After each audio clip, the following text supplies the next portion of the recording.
Dear friends, എല്ലാവർക്കും വീണ്ടും ഒരിക്കൽ കൂടി ചക്കപ്പുഴുക്കിൻ്റെ പുതിയ ഒരു എപ്പിസോഡിലേക്ക് സ്വാഗതം. വെട്ടം വീഴുമ്പോൾ ചേട്ടനെ കൊണ്ടുപോയി പാടത്തിറക്കും, കഷ്ടം കണ്ടത്തിൽ ഉഴുതു നടക്കുന്ന ചേട്ടനെ കാണുമ്പോൾ ഞാൻ കരയും. കാടിയും പുല്ലുമില്ലാതെ, ലാടമോ കാലിലില്ലാതെ, ജന്മം ഈ ജന്മം നമ്മൾ മൃഗമായി ജനിച്ചുപോയി. അതെ, ഇന്നത്തെ നമ്മുടെ എപ്പിസോഡ് ഒരു മൃഗത്തെക്കുറിച്ചാണ്. ഈ ഒരു പാട്ട് പണ്ടത്തെ വി ഡി രാജപ്പൻ്റെ കുറേ മൃഗങ്ങളെക്കുറിച്ചുള്ള കുറേ കഥാപ്രസംഗങ്ങളുണ്ടല്ലോ. അതിൻ്റെ അകത്ത് ചികയുന്ന സുന്ദരി, കുമാരി എരുമ, അങ്ങനെ കുറേ. അതിൻ്റെ അകത്തുനിന്ന് കുമാരി എരുമ എന്ന് പറഞ്ഞ കഥാപ്രസംഗത്തിലെ എൻ്റെ മനസ്സിൽ തങ്ങി നിൽക്കുന്ന ഒരു പാട്ടാണിത്. ഇതൊക്കെ ഒത്തിരി കൊച്ചിലെ ഞങ്ങളുടെ വീട്ടിൽ അമ്മയുടെ മൂത്ത ഞങ്ങൾ ആദ്യമായിട്ട് ടേപ്പ് റെക്കോർഡർ മേടിച്ചുകൊണ്ട് വന്നപ്പം പുള്ളി കുറേ കാസറ്റുകൾ, അതിൻ്റെ അകത്തുണ്ടായിരുന്ന കാസറ്റിലെ ഒരു പാട്ട്, കഥ ഓർക്കുന്നില്ലെങ്കിൽ ആ പാട്ട് എൻ്റെ മനസ്സിൽ ഇന്നും അതിൻ്റെ പല വരികളും തങ്ങി നിൽക്കുന്നതാണ് ഇപ്പോൾ പാടിയത്. ആ ഒരു പാട്ടും നമ്മുടെ ഇന്നത്തെ ഒരു എപ്പിസോഡുമായിട്ട് വളരെ കണക്റ്റഡാണ്. ഇതും ഒരു മൃഗത്തെക്കുറിച്ചാണ്, എരുമയെക്കുറിച്ചല്ല, പട്ടിയാണ് നമ്മുടെ ഇന്നത്തെ എപ്പിസോഡിൻ്റെ വിഷയം. കുട്ടിയും പട്ടിയും എന്ന് പറഞ്ഞല്ലേ. അപ്പം വർഷങ്ങൾക്ക് മുമ്പ് ഞാൻ അമേരിക്കയിൽ 2007 വന്ന സമയത്ത് എൻ്റെ കൂടെ ലേഡി ഹാർഡിങ്ങിൽ പഠിച്ച ഞങ്ങൾ 16 മലയാളികളുണ്ടായിരുന്നില്ല, 4 മലയാളികളെ അമേരിക്കയിലുള്ളൂ. അപ്പം ഞാൻ പലപ്പോഴും പറഞ്ഞിട്ടുണ്ട്, 3 പേര് എൻ്റെ കൂട്ടുകാർ തൊട്ടടുത്ത സ്റ്റേറ്റ് ഹ്യൂസ്റ്റണിലുണ്ട്. അപ്പോൾ അവരിവിടെ ഉണ്ടെന്നൊന്നും എനിക്ക് വന്ന ഉടനെ അവർ ഏത് സ്ഥലത്താണെന്നൊന്നും എനിക്ക് അറിയത്തില്ലായിരുന്നു. പക്ഷേ ആ സമയത്ത് തന്നെ എങ്ങനെയൊക്കെ അറിഞ്ഞു അവരും ഇവിടെ തന്നെയാണ്. അപ്പം ഞാൻ ആദ്യമായിട്ട് അവരെ കാണാൻ വേണ്ടിയിട്ട് ഇവിടുന്ന് പോയപ്പോൾ ഞങ്ങളുടെ ഒരു പ്രിയപ്പെട്ട കൂട്ടുകാരി ശ്രീദേവി അനിലും, ശ്രീദേവിയെക്കുറിച്ച് അതിന് മുമ്പും പറഞ്ഞിട്ടുണ്ട്. അപ്പോൾ ശ്രീദേവിയുടെ വീട്ടിൽ ഞാൻ ചെന്നപ്പം ഞാൻ നോക്കിയപ്പോൾ ശ്രീദേവിയുടെ വീട്ടിൻ്റെ അകത്തൂടെ ഒരു പട്ടി ഇങ്ങനെ ഓടി നടക്കുന്നു. അപ്പം നമ്മുടെയൊക്കെ വീട്ടിലെ പട്ടിയെ വളർത്തുന്ന ഞാനൊക്കെ കണ്ടിട്ടുള്ളത് കൂട്ടിൻ്റെ അകത്ത് പട്ടിയെ വളർത്തും അല്ലേ. ഞങ്ങളുടെ വീട്ടിലൊക്കെ പട്ടിയെ, നാട്ടിലൊക്കെ നമ്മൾ കൂട്ടിലാണ് വളർത്താറ്. അപ്പോൾ വീട്ടിൻ്റെ അകത്ത് ഓടി നടക്കുന്ന ഒരു പട്ടിയൊക്കെ എനിക്കങ്ങനെ, ഞാനൊരു മൃഗസ്നേഹിയേ അല്ല. അപ്പോൾ ഈ പട്ടി ഇങ്ങനെ അന്ന് ഇങ്ങനെ ഓടി നടക്കുന്ന കാണുമ്പോഴത്തേക്കും ഞാനിങ്ങനെ ശ്രീദേവി അതിനെ എന്നൊക്കെ പറഞ്ഞ് കൊഞ്ചിപ്പിക്കുന്നു. അതൊക്കെ കാണുമ്പോൾ ഞാനിങ്ങനെ, ശ്രീദേവി ഇതൊരു പട്ടിയല്ലേടി എന്നൊക്കെ ഞാൻ ചോദിക്കുന്നുണ്ട്. അപ്പോൾ അവൾ പറഞ്ഞു, എടി ഷൈനി, നിനക്കറിയാൻ മേലാഞ്ഞിട്ടോ, ഇത് നിന്നാ സ്നേഹമെന്നറിയാവോ, എന്ത് പട്ടികളെന്ന് പറഞ്ഞു കഴിഞ്ഞാൽ നിനക്ക് അതിനോട് പരിചയമില്ലാഞ്ഞിട്ടോ, നീ ഒന്ന് വളർത്തി നോക്കണം, എന്നാലേ അറിയത്തുള്ളൂ അതിൻ്റെ അറ്റാച്ച്മെൻ്റ് ആണ്, ഇതാന്നൊക്കെ ഇവള് പറഞ്ഞു. പക്ഷേ ഞാൻ ഈ പട്ടിയെ കാണുമ്പോഴേ ഓടി കസേര കയറിയിരിക്കും പട്ടി എൻ്റെ അടുത്ത് വരുമ്പം. അങ്ങനെയൊക്കെ ആയിരുന്നു അന്ന്. അപ്പോൾ അവളുടെ ഒരു കൂട്ടുകാരി വൈകുന്നേരം അവളുടെ വീട്ടിൽ നിന്ന് വേറൊരു പട്ടിയെ തുടലിൽ പിടിച്ചുകൊണ്ട് ഇങ്ങ് വരുന്നു. അപ്പോൾ ഇവർ രണ്ടുപേരും കൂടെ പട്ടികളുടെ വിശേഷങ്ങൾ പറയുന്നു. ഈ വിശേഷങ്ങളൊക്കെ കേട്ട് ഞാനിങ്ങനെ അത്ഭുത ലോകത്തിലെത്തി ആലീസിനെ പോലെ ഇങ്ങനെ കേട്ടിരുന്നു സത്യം പറഞ്ഞ. പക്ഷേ അത് പട്ടികളുടെ ലോകത്തിലേക്കുള്ള എൻ്റെ ജീവിതത്തിൻ്റെ ആദ്യത്തെ ചൂടുവയ്പ്പായിരുന്നു, അല്ലെങ്കിൽ ആദ്യത്തെ ഒരു ദിവസമായിരുന്നു, ഇനാഗുറേഷൻ ആയിരുന്നു അതെന്ന് ഞാൻ അറിഞ്ഞില്ല ഗൈസ്. വീണ്ടും പിന്നെ അങ്ങോട്ട് പോയപ്പോൾ വർഷങ്ങൾ പിന്നിട്ടപ്പോൾ എൻ്റെ കൊച്ചുങ്ങൾ രണ്ടുപേരും ആമ്പിള്ളേരാണ്. അവർ മൂത്ത ആൾ വലുതായി, അവൻ 12ാം ക്ലാസ് കഴിഞ്ഞപ്പം വെളിയിൽ പഠിക്കാൻ വേണ്ടി ഇങ്ങനെ കൂട്ടുകാരൊരുമിച്ച് വീടൊക്കെ എടുത്ത് താമസിക്കുമല്ലോ, ഇവിടുന്ന് ഒത്തിരി ദൂരം ഉള്ളതുകൊണ്ട് അവർ അങ്ങനെയായിരുന്നു പഠിച്ചുകൊണ്ടിരുന്നത്. അപ്പോൾ അവർ പിള്ളേരെല്ലാം കൂടെ കൂടി അവർക്ക് പഠിച്ചിട്ടും അടുത്ത് വരുമ്പം പഠിച്ചും ജോലിയും ചെയ്താണല്ലോ പഠിക്കുന്നത്. അപ്പം ഒരു എൻ്റർടൈൻമെൻറ്റിന് വേണ്ടിയിട്ട്, അല്ലെ അവർക്ക് ഒരു സന്തോഷത്തിന് വേണ്ടിയിട്ട് എൻ്റെ മക്കളൊക്കെ ഭയങ്കര മൃഗസ്നേഹികളാണ്. രണ്ടാം പിള്ളേരും അതെ, അതിൽ മൂത്തയാൾ എസ്പെഷ്യലി ഭയങ്കര മൃഗസ്നേഹിയാണ്. അപ്പം അവർക്ക് എൻ്റെ അപ്പൻ ഒരു ഭയങ്കര മൃഗസ്നേഹിയായിരുന്നു. പിന്നെ അവരുടെ അപ്പൻ്റെ സൈഡിൽ നിന്നും മൃഗസ്നേഹികളായിട്ടുള്ള ആൾക്കാരായിരുന്നുകൊണ്ട് എല്ലാ മൃഗങ്ങളും കൂടെ കൂടി എൻ്റെ മൂത്ത മകന് കിട്ടി ആ മൃഗസ്നേഹം. അപ്പം വിളയവിനും ഉണ്ട്, പക്ഷെ എന്നാൽ അവൻ അത്രയും പ്രാന്തില്ല. അപ്പോൾ അവർ ഈ പട്ടിയെ ഈ പിള്ളേരെല്ലാം കൂടെ മേടിച്ചു കഴിഞ്ഞപ്പോഴാണ് നമ്മൾ അറിയുന്നത്. വീട്ടിൽ കൊണ്ടുവരും വിളയമ്മ പറഞ്ഞു, മമ്മി രജത്ത് താണ്ടെ പട്ടിയെയും കൊണ്ട് വരുന്നു, പട്ടിയെ മേടിച്ചിരിക്കുന്നു എന്ന് പറഞ്ഞപ്പോഴാണ് നമ്മുടെ വീട്ടിൽ ആദ്യമായി പട്ടി കയറി, അതിനുശേഷം കുട്ടി കയറി. പിന്നെ എപ്പോഴും പട്ടി ആദ്യം പിന്നെ കുട്ടി എന്നുള്ള രീതിയിലേക്ക് ഞാനും മാറി. ആദ്യമൊക്കെ എനിക്ക് ഭയങ്കര സങ്കടമായിരുന്നു, കാരണം നിറച്ചും പൂടയൊക്കെ ആയിട്ടൊരു അലാസ്കൻ പട്ടി. അപ്പോൾ അതിനെ കാണുമ്പോഴത്തേക്കും നമുക്ക് അതിങ്ങനെ വീടിൻ്റെ അകത്തൂടെയൊക്കെ നടക്കുമല്ലേ. അപ്പം നമുക്ക് ഈ പൂടയെല്ലാം എല്ലായിടത്തും വീഴുന്നു. അപ്പം പണ്ടൊക്കെ നാട്ടിൽ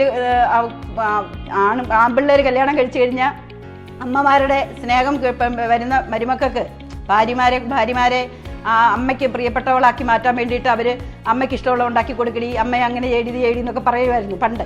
എന്ന് പറഞ്ഞ പോലെ എൻ്റെ മകൻ പറയാൻ തുടങ്ങി, നൈല മമ്മിക്ക് ഹായ് പറ, മമ്മിക്ക് ഹലോ കൂടെ എന്നൊക്കെ പറഞ്ഞിട്ട് പറയാൻ തുടങ്ങി. അപ്പം പട്ടി ഇങ്ങനെ എന്നെ നോക്കി കൈ പൊക്കി കാണിക്കുന്നു. അപ്പോഴത്തേക്ക് അവൻ പറയുന്നത് മമ്മി ഇതൊരു ബേബിയെ പോലെയാണ്, ഒരു കുഞ്ഞു ബേബി, അങ്ങനെ എങ്ങനെയാണെന്നൊക്കെ പറഞ്ഞു. അപ്പം ഞാൻ ആ പട്ടിയുടെ മുഖത്തോട്ട് നോക്കുമ്പം എനിക്കൊരു പട്ടിയെ മാത്രമേ കാണാൻ പറ്റുള്ളൂ ഗൈസ്. കാരണം എനിക്ക് അവിടെ ഒരു കുട്ടിയോ ഒരു കുഞ്ഞിനെയോ ഒന്നും കാണാൻ പറ്റിയില്ല, കാരണം ഞാനത് മൃഗസ്നേഹിയല്ലല്ലോ. അപ്പോൾ അതുകൊണ്ട് പക്ഷേ കുറച്ച് കഴിഞ്ഞ് എന്നോട് ഒത്തിരി പേര് ചോദിച്ചു, ഈ പട്ടിയെ കൊണ്ട് വീട്ടിൽ വന്നപ്പം നിനക്ക് ആ കുട്ടിയെ വെളിയിലിറക്കി വിടാൻ മേലായിരുന്നോ എന്നൊക്കെ. പക്ഷേ ഈ ഒരു ജന്മം മുഴുവൻ ഞാൻ ആ ഒരു കുട്ടിക്ക് വേണ്ടി ജീവിച്ചിട്ട് ഒരു പട്ടിയുടെ പേരിൽ എനിക്ക് എൻ്റെ കുട്ടിയെ കളയാൻ പറ്റുമോ? ഒരിക്കലും പറ്റിയല്ല. അവസാനം ഞാൻ മനസ്സിലാക്കി, ഞാനും ആ പട്ടിയെ സ്നേഹിക്കുക എന്നുള്ളതല്ലാതെ ആ കുട്ടിയെ അല്ലെങ്കിൽ എൻ്റെ കൈവിട്ട് പോകും. കാരണം ഇന്നത്തെ കാലത്തെ പിള്ളേർക്കൊക്കെ ഇവിടെയൊക്കെ ജോലി ചെയ്ത് ജീവിക്കുക, അവർക്ക് നമ്മുടെ ആവശ്യമൊന്നുമില്ല. ഇവിടെ പട്ടിയെ കയറ്റാൻ പറ്റിയല്ല, നീ ഇങ്ങനെ ചെയ്യാൻ പറ്റില്ല എന്നൊക്കെ പറഞ്ഞു കഴിഞ്ഞാൽ ചിലപ്പോൾ അവർ എന്നേക്കായിട്ട് നമ്മളെ ഉപേക്ഷിച്ച് പോകും. അവർക്ക് എന്നാ അത്രയ്ക്ക് ഇഷ്ടമാണ് ആ പട്ടിയെ. കാരണം അവർക്ക് അത്രയും അറിവേ ഉള്ളൂ, ഇപ്പോൾ അവർക്ക് അത്രയും പക്വതയായിട്ടുള്ളൂ. അപ്പോൾ നമ്മൾ അവരുടെ ഇപ്പോൾ പട്ടിക്ക് വിരോധമായിട്ടൊക്കെ നിന്ന് കഴിഞ്ഞാൽ പ്രശ്നമാണെന്ന് മനസ്സിലാക്കി, സാഹചര്യം മനസ്സിലാക്കി, ഞാൻ മഹാത്മാഗാന്ധിയെ പോലെയും മദർ തെരേസയെ പോലെയും ഒക്കെ അവൻ വലുതാവുകയും ഞാൻ ചെറുതാവുകയും വേണമെന്ന് കർത്താവ് പറഞ്ഞ പോലെ ഞാൻ ഒതുങ്ങിയിട്ട് ഞാൻ നൈലയുടെ ഒരു സുഹൃത്തായി ഞാനും മാറി. നൈല എന്നായിരുന്നു പട്ടിയുടെ പേര്. അയ്യോ പട്ടി എന്നൊന്നും പറയാൻ പാടില്ല കേട്ടോ, പിള്ളേരുടെ കേൾക്കാൻ പട്ടി എന്ന് പറഞ്ഞു കഴിഞ്ഞാൽ മമ്മി പട്ടി പട്ടി എന്നിങ്ങനെ പറഞ്ഞു കഴിഞ്ഞാൽ അത് അവളുടെ സൈക്കോളജി അഫക്റ്റ് ചെയ്യും. അവക്കൊരു പേരുണ്ട്, അതേ വിളിക്കാവുള്ളൂ, ജാതി പറയരുത് സോദരി പറഞ്ഞുണ്ട്. അപ്പം അങ്ങനെ പിന്നെ ഞാൻ പട്ടിക്ക് കിടക്ക മേടിച്ചുകൊണ്ട് വരവായി, ചോക്ലേറ്റ് മേടിച്ചുകൊണ്ട് വരവായി, അങ്ങനെയൊക്കെ ഞാൻ നൈലയെ സ്നേഹിക്കാൻ തുടങ്ങി. അപ്പോൾ പക്ഷേ എങ്കിലും ഇപ്പോഴും വർഷങ്ങൾ കഴിഞ്ഞ് ഇപ്പം 10-12 വർഷം നൈലയ്ക്ക് വയസ്സായി എങ്കിലും എനിക്ക് നമുക്ക് വയസ്സായെന്നൊക്കെ അക്സെപ്റ്റ് ചെയ്യാൻ തോന്നിയല്ല. ഒരു വിളിപ്പാട് അകലെയുള്ള സ്നേഹം മാത്രമേ എനിക്ക് ഇപ്പോഴും ഉള്ളൂ. ഞാൻ തൊടുവോ പിടിക്കുമോ ഒന്നുമില്ല, അകലെ നിന്നുകൊണ്ട് ഹായ് നൈൽസ് എന്നൊക്കെ വിളിക്കും, അത്രേ ഉള്ളൂ. അല്ലാതെ അപ്പം അങ്ങനെ പട്ടികളുടെ ഈ ലോകം എന്ന് പറഞ്ഞാൽ ഇവിടുത്തെ ലോകം പട്ടികളുടെ ഒരു ലോകമാണ്. എവിടെ നോക്കിയാലും ആൾക്കാർ ഒരു ഉടനെ പിടിച്ച് പട്ടിയെ പിടിച്ചുകൊണ്ട് നടക്കുന്ന കാണാം. പാർക്കിൻ്റെ അകത്തൂടെ പട്ടികളെ കൊണ്ട് നടക്കുന്നു, കയ്യിലൊരു പ്ലാസ്റ്റിക് കൂട് കാണും, പട്ടിയുടെ പിട്ട പറക്കും, ആ പ്ലാസ്റ്റിക് കൂട് കൊണ്ട് പിട്ട പെറുക്കുന്നു, ആ പിട്ട പെറുക്കി കൈ പിടിച്ചോണ്ട് വരുന്നു. ഇങ്ങനെയൊക്കെയുള്ള ഇത് നമ്മുടെ മക്കളും എല്ലാം ചെയ്യും. അത് പട്ടിയുള്ള വീടുകളിൽ നമ്മുടെ ഡ്രൈവ് വേയിലേക്കിട്ട് വരുമ്പോഴേ പട്ടിയുടെ മണം അറിയാമെന്നാണ് പറയുന്നത്. കാരണം ഈ പൂട എല്ലായിടത്തും, പൂടയില്ലാത്ത പട്ടിയാണ് അത്രയും കുഴപ്പമില്ല. ഇതൊക്കെ അലാസ്കൻ പട്ടി ആയതുകൊണ്ട് ഞാനിവിടെ ഇരുന്നുകൊണ്ട് ഈ പട്ടി ഇരിക്കുമ്പോഴും ഒക്കെ ഞാൻ അടിച്ചു വരുമ്പോഴെല്ലാം പൂട ഇങ്ങനെ പിറുപിറുത്തോണ്ടാണ് ഞാൻ ചെയ്യുന്നത്. ഓമേ ഇത് പൂടയാണോ, എനിക്ക് വയ്യ, ഞാൻ മടുത്ത് പൂട വാരി. അപ്പോൾ ഈ നൈല എന്നെ ഇങ്ങനെ നോക്കും. അപ്പോൾ എനിക്ക് തോന്നും നൈലയുടെ മനസ്സിൽ പറയുമായിരിക്കും, അപ്പോൾ എനിക്ക് എന്നാ ചെയ്യാൻ പറ്റും, ഞാനിങ്ങനെയല്ലേ ജനിച്ചു പോയത്. ഞാൻ നിങ്ങളോട് എല്ലാവരോടും പറഞ്ഞോ, നിങ്ങളുടെ മകനല്ലേ എന്നെ എടുത്തുകൊണ്ട് ഇവിടെ ഇങ്ങോട്ട് വന്നത്. ഞാൻ അലാസ്കയിലെ ലേക്കിൽ കൂടെയൊക്കെ മീനും പിടിച്ച് ചാടി മറിഞ്ഞ് നടന്നോളിയല്ലായിരുന്നു, നിങ്ങളുടെ മകനല്ലേ എന്നെ പിടിച്ചുകൊണ്ട് ഈ ബിൽഡിങ്ങിൻ്റെ അകത്ത് കയറ്റി വെച്ചത് എന്നൊക്കെ നൈല ചിലപ്പോൾ മനസ്സിൽ ചോദിക്കുന്നത് കാണും എന്നൊക്കെ ഞാൻ ഓർക്കാറുണ്ട്. അങ്ങനെ ഇതിൻ്റെ ഒരു നല്ലൊരു സൈഡെന്ന് പറഞ്ഞാൽ പട്ടികളെ സ്നേഹിക്കാത്തവർക്ക് ഭയങ്കര പാടാണ്. ഇതിൻ്റെ മണം അടിക്കുന്നതും പിന്നെ പൂടയും, പിന്നെ നമ്മൾ എന്നാ ഭക്ഷണ സാധനം എടുത്താലും അതിലോട്ടെല്ലാം പട്ടി ഇങ്ങനെ കണ്ണും തൊട്ട് നോക്കിയിരിക്കും.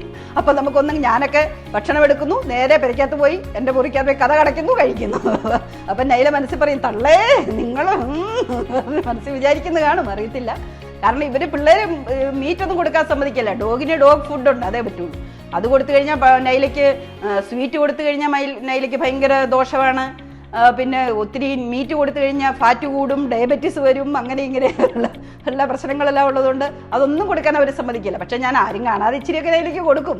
ഇപ്പോൾ എനിക്ക് എന്നാണ് വർഷങ്ങൾ കഴിഞ്ഞപ്പോൾ എന്തോ ഒരു ആത്മബന്ധം നൈലയോടുണ്ട്. അവൾ വരുമ്പോഴും അവൾ പോകുമ്പോഴും ഒക്കെ നമുക്കൊരു ചെറിയ സങ്കടമാണ്. നമ്മളൊന്ന് എപ്പോഴും ഇവിടെ ഒരു ആരാണ്ടോ ഉള്ള പോലെ ഒരു ഫീലാണ് അത്. അങ്ങനെ ഞാൻ പലപ്പോഴും ഈ ഒത്തിരി ഹേറ്റ് ചെയ്തിട്ടുള്ള കാര്യം ഞാൻ ചെയ്യല, എനിക്ക് വേണ്ട എന്ന് ഞാൻ നിർബന്ധം പിടിച്ചിട്ടുള്ള കാര്യങ്ങളെല്ലാം എനിക്ക് ജീവിതത്തിൽ ചെയ്യേണ്ടി വന്നിട്ടുണ്ട്. തമ്പുരാൻ എന്നെ കൊണ്ടത് ചെയ്യിപ്പിച്ചിട്ടുണ്ട്. ഞാൻ ചെയ്യല, എനിക്കിഷ്ടമില്ല എന്നൊക്കെ പറയുന്നതൊക്കെ. എന്ന് പറഞ്ഞതുപോലെ ഹൂ നോസ്, അവസാന കാലങ്ങളിൽ എൻ്റെ കൂട്ടൊരു പട്ടിയായി തീരുമോ എനിക്കറിയാൻ മേല. എൻ്റെ തമ്പുരാനെ ആ ഒരു ശിക്ഷയും കൂടെ എനിക്ക് ഇനി കിട്ടാത്തതുള്ളൂ.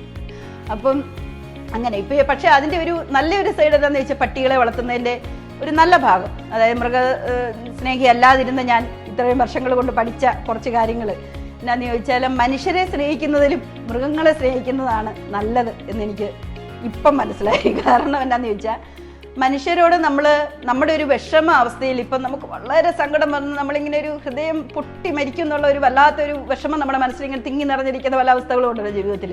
അപ്പോൾ നമുക്ക് ആരോടെങ്കിലും ഒന്ന് പറയണം, എന്ന് തോന്നുമ്പോൾ ചിലപ്പം നമുക്കറിയാം നമ്മളിപ്പം പറയാൻ വേറെ ആരും അവൈലബിൾ അല്ല, ഒത്തിരി കൂട്ടുകാരൊന്നും ഇല്ലാത്തവർക്ക് പ്രത്യേകിച്ച്. അപ്പം നമുക്കറിയാം ഈ പറയാൻ പോകുന്ന ആള് നമ്മളെ ഈ പറയുന്ന ദുഃഖം കേട്ടിട്ട് മാറിക്കഴിയുമ്പോൾ നന്നായിപ്പോയി അവൾ അനുഭവിക്കട്ടെ എന്ന് പറയുന്ന ആളായിരിക്കും എന്ന് ഉറപ്പുണ്ടെങ്കിൽ പോലും നമ്മൾ ചിലപ്പോൾ അവരോട് പോലും പറഞ്ഞു പോകുന്ന ഒരവസ്ഥ നമുക്ക് ജീവിതത്തിൽ ഉണ്ടാകാറുണ്ട്. അതേസമയത്ത് മൃഗങ്ങളാണെങ്കിൽ അവർക്ക് സംസാരിക്കാൻ അറിയത്തില്ലെന്നേ ഉള്ളൂ. അവരുടെയോളം ആത്മാർത്ഥതയുള്ളവർ എൻ്റെ ഈ നൈലയ്ക്ക് രേത്തൊക്കെ വരുമ്പോഴേ രേത്തിനോടുള്ള സ്നേഹമൊക്കെ ഒന്ന് കാണണം. അവനെ അവൻ എവിടെയെങ്കിലും പോവുകയാണെങ്കിൽ ആ കഥകിൻ്റെ അടുത്ത് പോയിട്ട് അതിങ്ങനെ അവൻ വരുന്നോടം വരെ ഇങ്ങനെ കിടക്കും, കാലൊക്കെ നീട്ടി വെച്ച് നോക്കി കിടപ്പും നോക്കി കിടപ്പൊക്കെ ഒന്ന് കാണണം. വരുമ്പോഴേ അവൻ്റെ മേത്ത് കയറി ചാടി മറിഞ്ഞ് അത് പിന്നെ അതുപോലെ ഐസൊക്കെ വരുന്ന കാലത്ത് ഇവർക്ക് അലാസ്കയിൽ വളരേണ്ട മൃഗമായിരുന്നു. അപ്പോൾ അതിന് തണുപ്പ് ഒത്തിരി ഇഷ്ടമാണ്. അപ്പോൾ ഐസൊക്കെ വീഴുമ്പോൾ ഈ പുറത്ത് ഞങ്ങളുടെ ഒത്തിരി മുറ്റത്ത് ബാക്കിയാടിൽ കുറേ ഐസ് വീണ് കിടക്കും. ഐസിൻ്റെ മുകളിൽ കൂടെയൊക്കെ നൈല ഇങ്ങനെ ഓടിച്ചാടി നടക്കും. ഒക്കെ ഇപ്പം അത്രയ്ക്കൊരു ആക്റ്റീവ് പ്രായം മുമ്പോട്ടാണല്ലോ. നമ്മുടെ മനസ്സുകൊണ്ട് നമ്മൾ നൈലയ്ക്ക് ഒത്തിരി പ്രായം. നൈലയുടെ ബർത്ത്ഡേക്ക് ഞങ്ങളിവിടെ ഒരു തോരണമൊക്കെ തൂക്കി ഒരു പ്രാവശ്യം ബർത്ത്ഡേക്ക് മാത്രം ഒരിച്ചിരി കേക്ക് കൊടുക്കും കേട്ടോ, ശക്കലം മധുരം കൊടുക്കും. അങ്ങനെയുള്ള ആ മൃഗങ്ങളുടെ ഒരു സിൻസിയറിറ്റി, ആ കൊച്ചിനോട് രേത്തിനോട് അവനുള്ള സ്നേഹവും അവക്കുള്ള സ്നേഹവും. അതുപോലെ കൊച്ചിനാണെങ്കിലും അവൻ അവളെ ഒരു കുഞ്ഞായിട്ടാണ് കാണുന്നത്. അവനിപ്പം ജോലിക്ക് കഴിഞ്ഞ് വരുമ്പോൾ തന്നെ ഒരു അപ്പാർട്ട്മെൻറ്റിലാണ് താമസിക്കുന്നത്. അപ്പോൾ അവൻ ജോലി കഴിഞ്ഞ് വരുമ്പം ഇത് ഓടിച്ചെല്ലും, അവരൊരുമിച്ച് നടക്കാൻ പോവും. ഒരു കൂട്ടുകാരെ പോലെയോ കൊച്ചിനെ പോലെയോ ഒക്കെയാണ് അവന് നൈലയെ സ്നേഹിക്കുന്നത്. നൈലയും തിരിച്ചതുപോലെ തന്നെയാണ്. അങ്ങനെയുള്ള ഈ വിഷം നിറഞ്ഞ ഇത്ര സംസാരിക്കാൻ പറ്റുന്ന മനുഷ്യർ മറ്റുള്ളവരുടെ ദുഃഖങ്ങൾ മനസ്സിലാക്കി അവരെ സഹായിക്കാനും ഒക്കെ ദൈവം തമ്പുരാൻ കഴിവ് തന്നിരിക്കുന്ന ബുദ്ധിയും വിവേകവും ഉള്ള ഒരു മനുഷ്യന് പാരയായി തീരുമ്പോഴും അങ്ങനെ മറ്റുള്ളവർക്ക് ഒരു വിഷജീവികളാണെന്ന് മനുഷ്യർ. അത്രയും വിഷമൊന്നും ഒരിക്കലും ഈ മൃഗത്തിനില്ല. അവർക്ക് സംസാരിക്കാൻ പറ്റിയ അല്ലെങ്കിൽ അവരുടെ ആത്മാർത്ഥതയും അത് ഒരു ശരിക്കും പറഞ്ഞാൽ നമ്മൾ അതിനെ സ്നേഹിച്ച് കഴിയുമ്പോൾ അത് നമ്മുടെ ഒരു കൊച്ചുങ്ങളെ പോലെ തന്നെ ആകുവാണ് എന്നുള്ള സത്യം ഇപ്പോൾ വർഷങ്ങൾക്ക് ശേഷം ഞാൻ മനസ്സിലാക്കിയിരിക്കുന്നു. അപ്പോൾ ഈ പട്ടികളെ ഒത്തിരി പറയാനുണ്ട്. പക്ഷേ എനിക്കെന്തോ പെട്ടെന്ന് തോന്നി നമുക്കൊരു ഈ നൈലയെക്കുറിച്ച് ഒരു എപ്പിസോഡ് ചെയ്യണം. ഞാൻ കുറേ നാളായിട്ട് ഓർക്കുന്ന ഒരു കാര്യമാണ്. അപ്പോൾ ഇനിയും ഒത്തിരി പറയാനുണ്ട്. പക്ഷേ നമ്മുടെ എപ്പിസോഡ് ഒത്തിരി നീണ്ടു പോകും എന്നുള്ളതിനാൽ ഞാനിവിടെ തൽക്കാലം നമുക്ക് ഇപ്രാവശ്യത്തെ എപ്പിസോഡ് വൈൻഡപ്പ് ചെയ്യാം. നൈലയെക്കുറിച്ചുള്ള കൂടുതൽ കഥകളൊക്കെ ഞാൻ അടുത്തടുത്ത എപ്പിസോഡുകളിൽ ചെയ്യുന്നതായിരിക്കും. അപ്പം നമ്മൾ അടുത്ത എപ്പിസോഡ് വേറെ എന്തെങ്കിലുമൊക്കെ വീണ്ടും കണ്ടുമുട്ടുന്നവരെ ടേക്ക് കെയർ.